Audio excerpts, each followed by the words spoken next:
Ce jeudi au palais présidentiel, 6 personnalités assistent pour la première fois à un conseil des ministres. Les ministres en charge de la sécurité, de l'économie et des finances et 4 sur les 7 secrétaires d'État que compte le nouveau gouvernement. Ces 6 nouvelles compétences mesurent déjà l'ampleur des défis de leurs départements ministériels respectifs. Je voudrais inviter nos populations à faire en sorte que les forces de sécurité remplissent de la meilleure façon leur mission. Cela suppose que les populations adhèrent à toutes les actions que les forces de sécurité vont entreprendre. Il s'agit d'un département ministériel qui a un rôle important, surtout pour un pays comme la Côte d'Ivoire qui affiche de grandes ambitions. Je mesure les enjeux et les défis qui nous attendent et je tâcherai en fait de travailler sous les orientations et les conseils du président afin de pouvoir m'acquitter de mes responsabilités et celles qui m'ont été confiées. Lorsqu'on parle de la femme, on parle de la vie.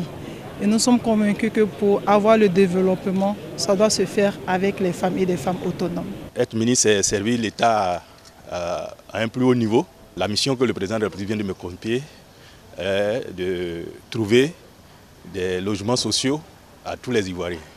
Et je suis convaincu que nous allons réussir ensemble. Nous nous engageons donc à travailler de sorte à apporter notre contribution au rayonnement de la Côte d'Ivoire et au renforcement de l'ensemble des actions des secteurs gouvernementaux, au renforcement des capacités de la société civile et du secteur privé. Moussa Dosso, Mamadou Sanogo, Gaussou Touré et Philippe Légré, 4 anciens ministres rappelés pour gérer des portefeuilles différents de leur précédent passage au gouvernement. Je suis du domaine, donc de toutes les façons nous allons apporter ce que nous pouvons, mais nous savons que dans ce ministère, beaucoup a été déjà fait et nous ne ferons que apporter notre pierre à l'édifice.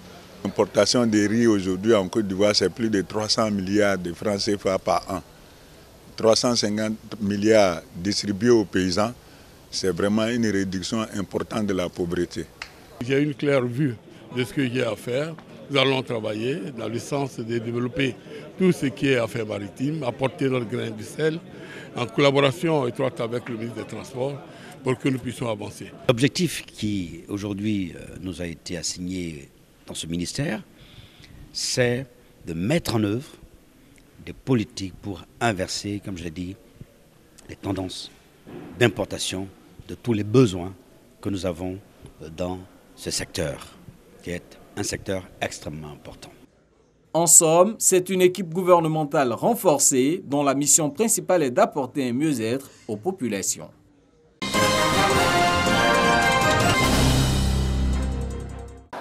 Nous allons prier pour toutes les autorités politiques, administratives et militaires de la Côte d'Ivoire. Père Dieu, c'est toi et toi seul que provient toute autorité établie sur cette nation. Vêtus de blanc, les fidèles chrétiens de la communauté d'Eima sont en prière. Ils demandent à Dieu de préserver le climat de paix qui règne en Côte d'Ivoire.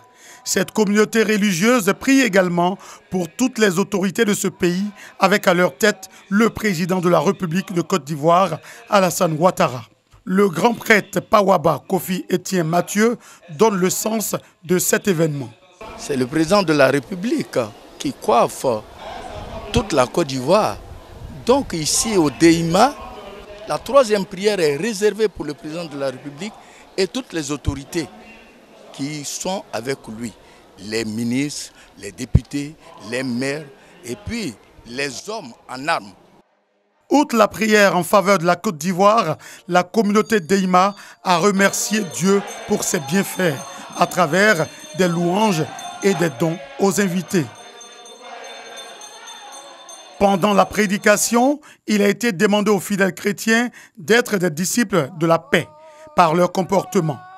Ces fidèles chrétiens adhèrent pleinement. Sans paix, on ne peut rien construire. La paix peut apporter le développement. L'entente, s'il n'y a pas de paix, on ne peut pas faire quelque chose, on ne peut pas évoluer. Cette rencontre de prière en faveur de la Côte d'Ivoire a aussi représenté la fête de la moisson de Deima. une communauté religieuse née en Côte d'Ivoire en 1922. Sa mission est de faire régner la paix partout.